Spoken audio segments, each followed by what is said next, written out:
how are you so able to embrace change? And how the hell do you stay this enthusiastic in a world that changes this fast as you get older? Why are you not? Like, so many people are crippled by that. They just want things to stay the same. I think as early on, I realized, one of the things you have to understand about life is everything changes and everything ends. And that kind of sounds heavy on the front end, but it's a truth. If everything changes and everything ends, number one, it should make you appreciate what you have right now. And then my view is what's next is always better. If I make it so, it's my job to make it so. When you said genius is a young man's game, I think that's total bullshit. I think passion is the genesis of genius.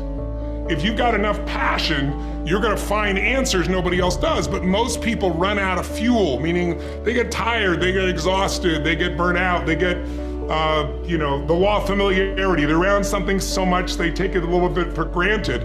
And I've managed to see something in myself that I found in every great leader that I've ever respected, and that is the sustained hunger. Hunger is the number one factor. When I see somebody, I don't care what age they are, I don't care what their background is, if they're hungry to improve, to change, to make something happen. I mean, if you look at Richard Branson, he's as hungry today in his late 60s as he was at 16 years old in that crypt starting Virgin. You look at my buddy Mark Benioff, he's I think in his early 50s right now. Mark is more hungry today than when I knew him 12, 14, 15 years ago when he was first coming up with the idea of, he went to one of my seminars over and over again, the UPW, you know which one. And he went there like 4 or 5 times, and he was sitting in the front row. He's a tall guy, he introduced himself and said, "You've convinced me, I'm gonna leave this company I work for as an employee here, and I'm gonna go start this new company called Salesforce.com. Wow. And he says, "Tony, we're gonna do $100 million in business, and we're gonna change business." Now he's doing whatever, 30 billion right now. But it's because he hasn't lost the hunger. And I think the law of familiarity is what destroys a relationship. You get around somebody enough, you love them, but you don't have the same passion, same aliveness.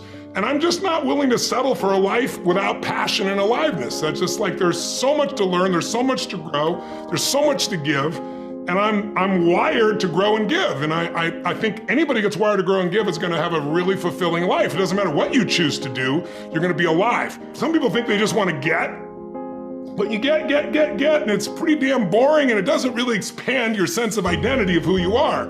But if you're constantly growing and then taking what you learn, you're so excited about it, you share with other people and their life gets better, whether that be software you make or dresses you design or something you do in the health space that really gets people to enjoy their food while they're eating well. If you have those passions and you keep growing, there's no limit. It doesn't matter what happens in the short term with a pandemic or with a drop in the economy or whatever the case may be. These are all temporary when you realize life is lived in decades, not in days.